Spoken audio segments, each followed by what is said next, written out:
Thank you, Mr. Chairman. Thank you, Mr. Secretary, for being here. And I've got all these notes I could read to you, but I've done a lot of talking about the nursing home minimum staffing ratios, and it kind of as just a conversation between the two of us. I'm in rural southern Indiana, 6th District, and staffing shortages for professionals, nursing, and doctors is just rampant. It's huge. In the nursing homes, we've got sometimes 30% more beds than we have the ability to staff, and yet the ratio would increase that. And I've done plenty of criticizing this, wrote to CMS in a bipartisan letter. But more importantly, I just want to hear your thoughts on the shortages out there. And I know there's some university training issues maybe we could address as well. We're not producing as many healthcare professionals, nurses, and doctors as the demand is. Just give me your thoughts on what are you going to do about it? What can we do about this? Congressman, thank you for the thoughtful question. And this is a tough one because we know that in many cases, some of our families don't have a choice but to send their loved one to a nursing home. We want to make sure that when they send their loved one to a nursing home, they're going to get quality care.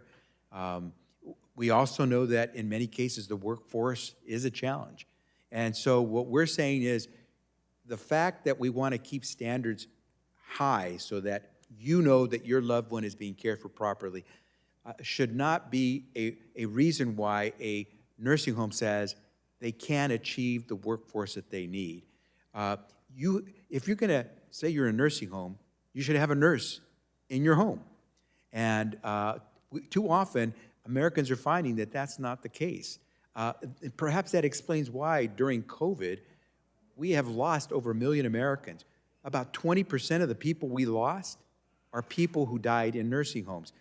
Well, of course, only 1%. Most of them were over 65 and had had underlying conditions. But remember, less than 1% of the U.S. population lives in a nursing home, but 20% of the people who died live in nursing homes. So, well, I just want to share with you, Mr. Secretary, that I've gone out in my district. I go home every weekend, as I'm sure you did in the past. And what I'm hearing, you had an exchange with Dr. Dunn that you'd like to see the reports and the data on that.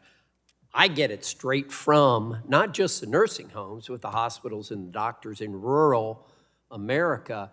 We don't have enough. We just don't have enough. And so I understand what you're saying. More is better for care. I get that. But it's saying that you have to have even more. I'm here to tell you that there's not enough trained people out there. I'm sharing that with you, okay? But Congressman, I ask, when you say there are not enough trained people out there, does that mean that a nursing home is trying to take care of your loved one and my loved one without enough people or without enough trained people? To hire. Excuse me? To hire. Right, but if they're not hiring people because they say they can't find them, is it appropriate for them to say that they could care for your loved one or my loved one? No. Why don't we, first of all, we have to identify the problem before we can fix a problem.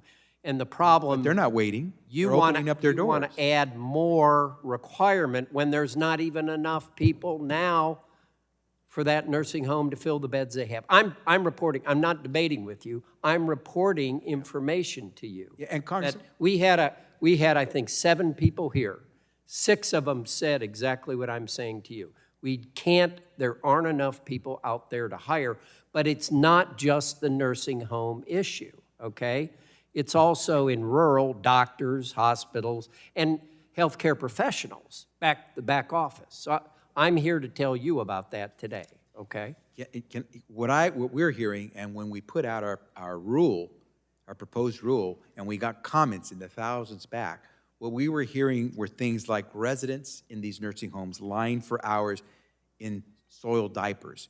We were hearing about residents who needed to help to eat, struggle to get help to eat.